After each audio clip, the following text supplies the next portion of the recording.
नमस्कार, Rewa 24 city cable network के ताज़ा तरीन अंक के साथ मैं शैलेंद्र। सबसे पहले प्रमुख खबरें। कांग्रेस पार्टी द्वारा युवा छात्र संवाद कार्यक्रम का किया गया आयोजन।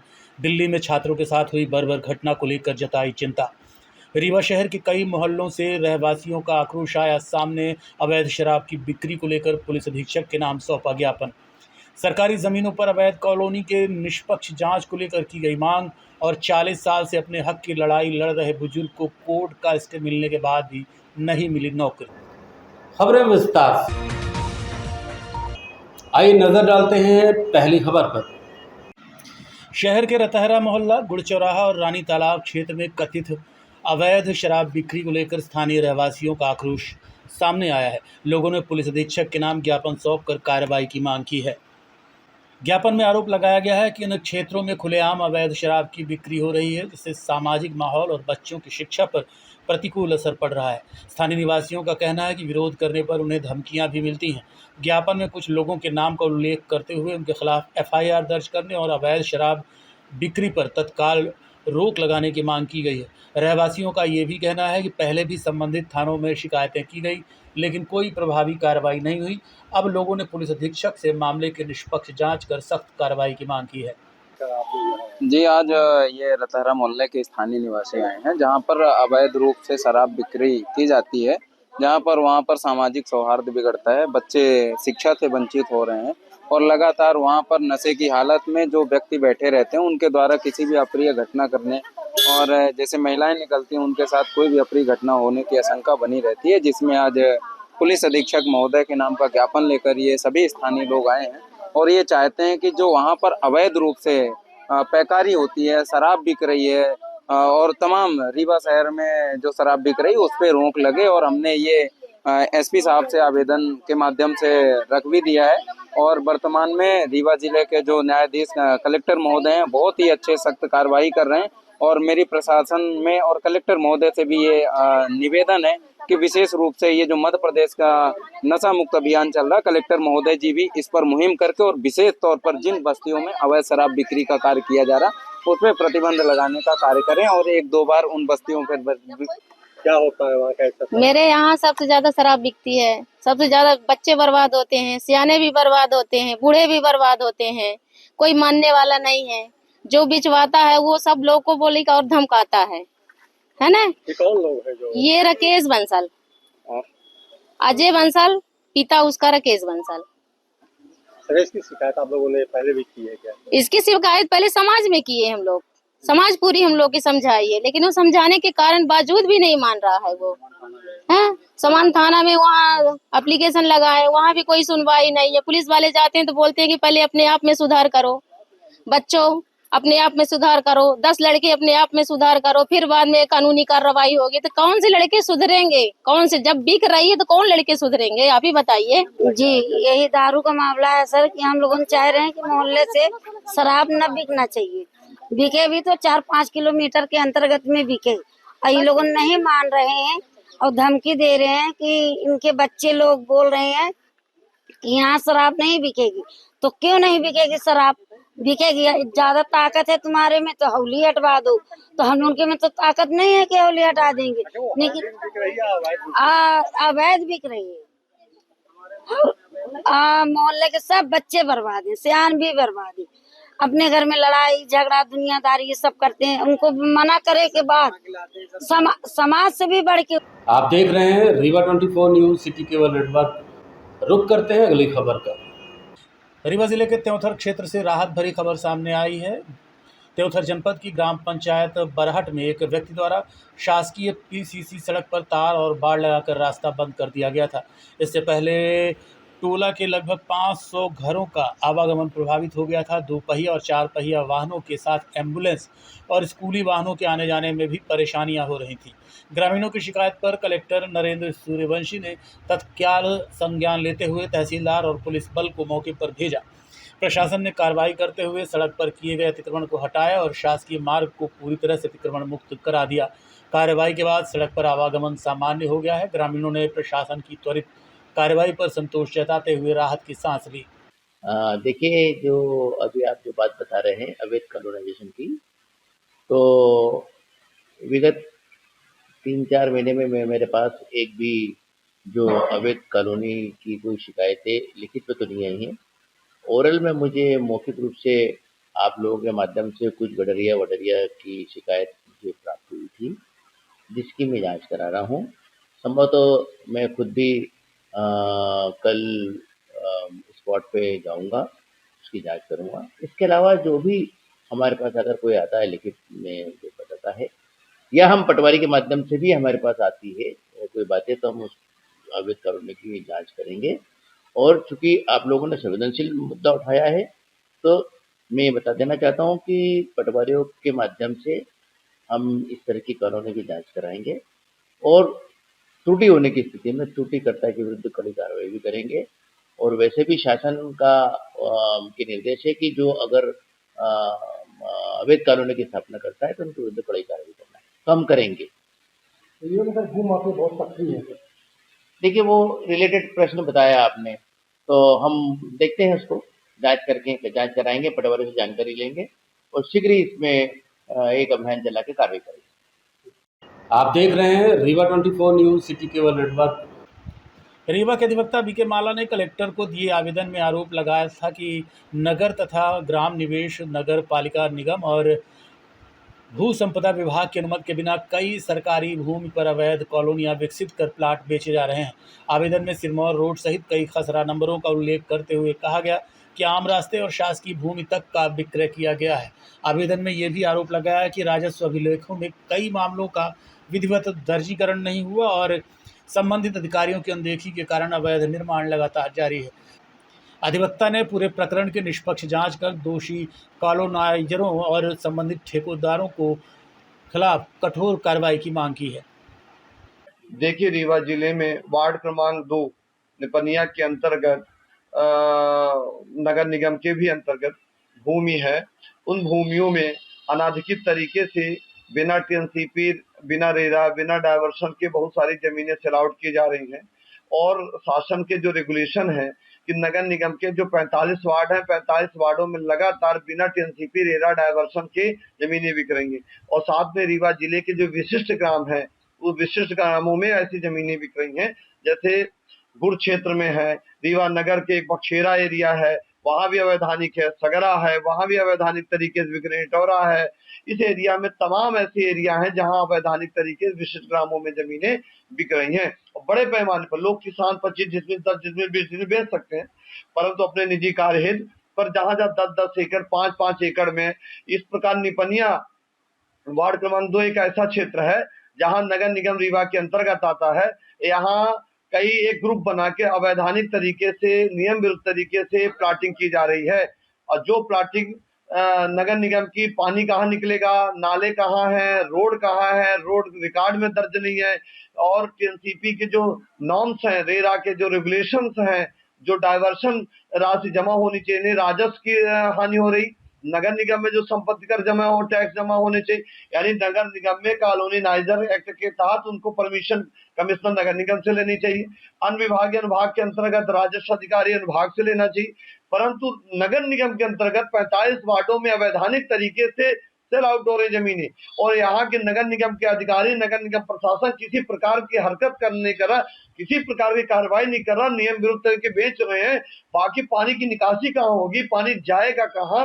आप देखिए, अभी तो पानी गिर नहीं रहा। मान लीजिए पानी बड़ी तेजी से गिरता है तो पानी की निकासी कहाँ होगी, उसका ढलान कहाँ है, पानी कहाँ जाएगा? लोग अवैधानिक तरीके प्लाट बेच रहे। हम प्लाट विक्रेताओं के विषय पर हमारे कोई लेना देना नहीं। हमारा विषय इस बात का लेना देना कि टीएनसीपी, रेरा, डायवर्सन के रेगुलेशन को पालन करिए, रीवा को बेहतर बनाइए, रीवा को स्वच्छ बनाइए, रीवा के मास्टर प्लान को चलिए, मास्टर प्लान के अनुसार चलिए। मैं लगातार इस मुहिम को छेड़ा हूं कि कॉलोनी डेवलप करिए, कॉलोनी विकसित करिए, कॉलोनी प्लाट काटिए, पर प्लाट काटने में पेड़ लगाइए, नाली, बिजली और लोगों को सही जमीनें दीजिए।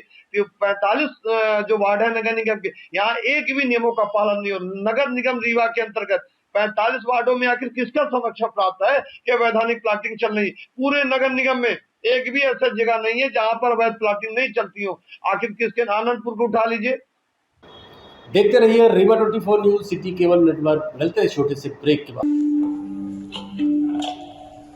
शर्मा की दुल्हन जब ब्याह के आई, संग रीवा ज्वेलर्स का हार ले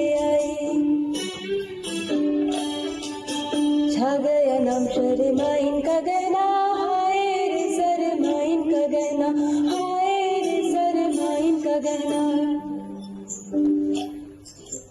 शर्मा ने बहन का ब्याह रचाया, रीवा ज्वेलर्स का सेट फिर से ले आया, बन गया वो मिसराइन का गहना। हाय रे मिसराइन का गहना, हाय रे मिसराइन का गहना। मिसराइन का बेटा अफसर बन गया,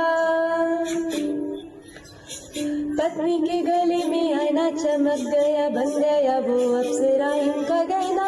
हाय रे अफसराइन का गहना, हाय रे अफसराइन का गहना। सरमाइन की बिटिया डोली चढ़ गई, हार पे डायमंड की रोशनी जग गई, बन गया नई बहुराइन का गहना। हाय रे बहुराइन का गहना। रीवा से लेकर विंध्य तक छाया, हर शादी में रीवा ज्वेलर्स का नाम आया, पीढ़ी दर पीढ़ी विश्वास से जगाया, रीवा ज्वेलर्स ने हिस्सा निभाया। कोई ब्याह कराए या न कराए, हाय पर गहना बनाए तो रीवा ज्वेलर्स से बनाए। शर्मा की दुल्हन जब ब्याह के आई, संग रीवा ज्वेलर्स का हार ले आई, छा गया नाम शर्माइन का गहना। हाय रे शर्माइन का गहना, हाय रे शर्माइन का गहना। शर्मा ने बहन का ब्याह रचाया, रीवा ज्वेलर्स का सेट फिर से। ब्रेक के बाद आपका स्वागत है। देखिए हमारे संवाददाता की खास रिपोर्ट। अब आपको एक ऐसे बुजुर्ग की कहानी सुना रहे हैं जिसने 40 साल तक अपने हक की लड़ाई लड़ी, लेकिन कोर्ट का फैसला आने के बाद भी आज भी उसे नौकरी नहीं मिली है। रीवा के बुजुर्ग कर्मचारी की 40 साल लंबी लड़ाई अभी भी खत्म नहीं हुई है। लेबर कोर्ट से राहत मिलने के बाद उन्हें अब तक नौकरी पर वापस नहीं लिया गया। रमेश कुमार द्विवेदी, जो दुग्ध डेयरी विकास प्राधिकरण जबलपुर में चौकीदार के पद पर कार्यरत थे, साल 1986 में सेवा से पृथक कर दिए गए। उनका दावा है कि उन्होंने लेबर कोर्ट जबलपुर में लंबी कानूनी लड़ाई लड़ी, जहां कोर्ट से सेवा में पुनः बहाल करने का आदेश दिया गया। इसके बावजूद वर्षों बीत जाने के बाद उन्हें नौकरी पर वापस नहीं लिया गया। पीड़ित ने उप मुख्यमंत्री राजेंद्र शुक्ल से न्याय की गुहार लगाई है। इसके अलावा उनके निज सचिव आनंद भट्ट ने पशुपालन एवं डेयरी विकास प्राधिकरण को पत्र लिखकर प्रकरण की जांच कर नियमानुसार कार्रवाई करने और संबंधित अधिकारी को आवश्यक निर्देश देने का आग्रह किया है। हमारे पास समस्या ये कि कोर्ट का फैसला हो चुका है, माननीय मुख्यमंत्री जी को भी दिया गया और अधिकारी को भी दिया गया, आज तक कोई इसकी सुनवाई नहीं की है। किस विभाग में थे आप? डेयरी विभाग में। डेयरी विभाग में कब से कब कर रहे थे? हम 84 से हैं। कब तक थे? 86 तक। फिर हमें निकाल दिया गया तो हम कोर्ट में चले गए। कोर्ट से हमारे पक्ष में फैसला हुआ, आज तक हमको ज्वाइन नहीं कराया। इतने बार फैसला हुआ आपके? 2000 में हो गया। तो उसके बाद आपने ज्वाइनिंग के लिए वहाँ दिए और रिसीविंग दे दिए हमको कि तुम जाओ, अब आएगा तुम्हारे पास कागज़। हम वहाँ से चले आए, फिर यहाँ आए तो विधायक जी से भी लिखवाए, उनका भी लेटर दिए वहाँ, ओहू को मानने के लिए तैयार नहीं हैं। फिर बार बार मतलब हम जब से ये फैसला हुआ तो बार बार जाते रहे, इसे लेटर लिख के देते गए, आज तक हमको कोई सुनवाई इसका नहीं किए हैं। सुनवाई नहीं है कोर्ट से? आपको फैसला आपके पक्ष में? हाँ, हमारे पक्ष में। जन सुनवाई कितनी बार गए आप? जन सुनवाई में 2 बार गए हैं। वहाँ भी कुछ आपको कोई आश्वासन हमें नहीं मिला उसमें। तो आप क्या चाहते हैं? हम ये चाहते हैं कि हमारी ड्यूटी बहाल करें फिर से। कहाँ पर? अब जहाँ जगह हो वहाँ करें हमको। हम जबलपुर में पदस्थ थे। जबलपुर दुग्ध डेयरी जी। तो रीवा में तो है कि नहीं है? नहीं, डेयरी कहीं नहीं है, सब समाप्त हो गई है। तो कहीं भी एडजस्ट कर सकते? कहीं जिला पंचायत में और पशु चिकित्सालय में सब कर्मचारी मर्ज किए। रीवा जिले के लालगांव बस स्टैंड से एक ऑटो चालक की दबंगई का मामला सामने आया है। आरोप है कि ऑटो चालक ने बीच सड़क वाहन खड़ा कर जाम लगा दिया और लोगों से अभद्रता की। ट्रैक्टर ले जा रहे समाज सेवी लव कुश तिवारी द्वारा रास्ता खाली कराने की बात कहने पर विवाद हो गया। शिकायत के अनुसार आरोपी ने कॉलर पकड़कर मारपीट की और सोने की चेन छीन ली। सूचना पर लालगांव चौकी पुलिस ने विभिन्न धाराओं में मामला दर्ज कर आरोपी की तलाश शुरू कर दी है। मैं 12 जुलाई को अपने घर से ट्रैक्टर लेके खेत जोतने जा रहा था। उस समय में मैं लालगांव चौराहे जब आया तो चौराहे में इतनी ऑटो खड़ी थी कि ट्रैक्टर निकलने को जगह नहीं थी। 20 सेंटर में संदीप यादव, पिता लक्ष्मण यादव का ऑटो खड़ा था। मैं लक्ष्मण यादव के लड़के को, संदीप यादव को बोला कि भैया थोड़ा अपनी ऑटो साइड में कर लो, मैं निकल जाऊँ। तो हमसे तू तुम्हार करके बात किया और फिर मैं ट्रैक्टर में बैठा था तो अपनी ऑटो से उतर के मेरा कॉलर पकड़ा, मेरे से बदतमीजी की और मेरा चैन मैं पहना था तो मेरा चैन भी छीन लिया। और इतना नशे में वो था, कोरेक्स पीता है और लाल गांव में कोरेक्स का नशा और ड्रग्स का नशा तो आपको मालूम है कि आए दिन बढ़ रहा। अभी पिछले हफ्ते जो है तो लाल गांव से ड्रग्स भी पकड़ा गया। ये नशेड़ी हैं, इतना नशा किया था कि वो खुद जो है तो हमसे लपटने के चक्कर में खुद जो है हमारे कल्टीवेटर में वो गिर गया और कल्टीवेटर में गिर के उसके चोट लग गई और वो हमको बदनाम कर रहा है कि ये टैक्स लेते हैं, वसूली करते हैं, गुंडा टैक्स लेते हैं, ये सब गलत है। खुद जो है तो वो अपराधी प्रवृत्ति का आदमी है। हमेशा जो है तो कुछ ऑटो वाले जो बेचारे गरीब हैं वो बताते हैं कि ये भटवा में जहाँ जहाँ रहता है तो अपनी ऑटो में तलवार लेके घूमता है और बोलता है कि हमसे जो आदमी वो करेगा तो उसको मैं तलवार से काटूंगा। देखते रहिए Rewa 24 news city cable network. मिलते हैं छोटे से ब्रेक के बाद। Pentium point group of institution जो अपने अनुशासन, आधुनिक तकनीक युक्त शिक्षा गुणवत्ता हेतु जाना जाता है। इस ग्रुप के अंतर्गत कई संकायों के अनेक महाविद्यालय संचालित हैं, जिनमें मुख्यतः law college, pharmacy college, management college, art, commerce, science, biotechnology तथा कंप्यूटर साइंस महाविद्यालय संचालित है। महाविद्यालय में BBA, LLB, BCom LLB, BA LLB, LLB, LLM, B Pharma, D Pharma, MBA, BBA, BCA और अन्य प्रोफेशनल पाठ्यक्रम। तो आज ही पधारे Pentium point group of institution में। आधुनिक इंफ्रास्ट्रक्चर, सभी आउटडोर तथा इंडोर खेलों से संबंधित मैदान तथा अत्याधुनिक संसाधनों से लैस ऑडिटोरियम व सभी संकायों की आधुनिक प्रयोगशालाएं संस्था को विशेष स्थान प्रदान करती हैं। लॉ महाविद्यालय में मूट कोर्ट तथा लाइब्रेरी अत्याधुनिक है। फार्मेसी कॉलेज की समस्त लैब अत्याधुनिक मशीनों से सुसज्जित हैं। साथ ही छात्रों को कम्युनिकेशन व सॉफ्ट स्किल संबंधित कक्षाएं प्रदान की जाती हैं। पेंटियम पॉइंट महाविद्यालय की शुरुआत 2002 से संस्थापक BN त्रिपाठी जी द्वारा की गई थी। छात्रों के आने जाने के लिए साल 2010 से छात्र तथा छात्राओं हेतु निःशुल्क बस की सुविधा प्रदान की जा रही है। पेंटियम पॉइंट ग्रुप अपनी उच्च गुणवत्ता युक्त शिक्षा तथा छात्रों के प्लेसमेंट हेतु जाना जाता है। इस ग्रुप के अंतर्गत संचालित महाविद्यालय bar council of India, pharmacy council of India, AICTE तथा उच्च शिक्षा मध्य प्रदेश शासन द्वारा मान्यता प्राप्त महाविद्यालयों का संचालन करता है। तो महाविद्यालय का भ्रमण एक बार जरूर करें। पता इस प्रकार है। महाविद्यालय का प्रथम कैंपस करहिया बीणा सिमरिया रोड तथा दूसरा कैंपस हरदी बीणा सिमरिया रोड में स्थित है। पेंटियम पॉइंट ग्रुप का हेड ऑफिस कॉलेज चौक के समीप स्थित हेड गेवार नगर में है। ब्रेक के बाद आपका स्वागत है। बढ़ते हैं अगली खबर की ओर। कांग्रेस पार्टी द्वारा आज युवा छात्र संवाद कार्यक्रम का आयोजन किया गया। इस दौरान मुख्य वक्ता के रूप में पूर्व मंत्री कमलेश्वर पटेल उपस्थित रहे। उन्होंने युवाओं की समस्याओं को लेकर अपनी बातें सामने रखी। व्यापम घोटाले से लेकर वर्तमान आंदोलन को लेकर कई महत्वपूर्ण बातों पर ध्यान आकर्षित कराया। उन्होंने शिक्षा मंत्री और प्रधानमंत्री को भी आड़े हाथों लिया और पूरी समस्या का जिम्मेदार बताया। साथ ही छात्रों पर हुए पुलिसिया उत्पीड़न को लेकर भी उन्होंने चिंता जताई। पूरी जानकारी के लिए आपको लिए चलते हैं कार्यक्रम स्थल। देश में कांग्रेस पार्टी ने युवा छात्र संवाद अभियान शुरू किया है, जिसके अंतर्गत आज 113 शहरों में कांग्रेस पार्टी की तरफ से युवा छात्र संवाद इस अभियान के तहत आयोजित किया गया था, जिसमें देश भर के जो हमारे कांग्रेस पार्टी के वरिष्ठ नेता हैं वो सब कहीं न कहीं युवा छात्र संवाद अभियान कार्यक्रम में शामिल हुए। आदरणीय साथियों, आज हमारे देश के सामने एक बहुत बड़ा विशाल संकट युवाओं के भविष्य को लेकर खड़ा हुआ है। आप सब देख रहे हैं जिस तरह के हालात, पेपर लीक्स का 12 सालों में 84 पेपर्स लीक हुए, परीक्षाएं होती हैं, पेपर लीक्स हो जाते हैं। बच्चों के भविष्य के साथ देश की सरकार, प्रदेश की सरकार, भारतीय जनता पार्टी की खिलवाड़ कर रही है। व्यापम घोटाले से मध्य प्रदेश में शुरुआत हुई थी और आज पूरे देश में यह हम समझते हैं कि बहुत बड़ा रोग लग गया है। कोढ़ जैसा ये रोग है जो ठीक होने की स्थिति में नहीं है। कैंसर जैसी बीमारी लग गई है और ICU में चला गया है। हमारा पूरी जो परीक्षा प्रणाली है वो वेंटिलेटर पे है। आज आप देखिए जिस तरह से हमारे जो शिक्षित युवा बेरोजगार हैं उनके साथ भी छलावा लगातार सरकारें कर रही है। बहुत सारे आवेदन एडवर्टाइजमेंट करते हैं, परीक्षाएं कराते हैं, परीक्षाएं कैंसिल हो जाती है, रिजल्ट घोषित नहीं होता बहुत सारी परीक्षाओं का।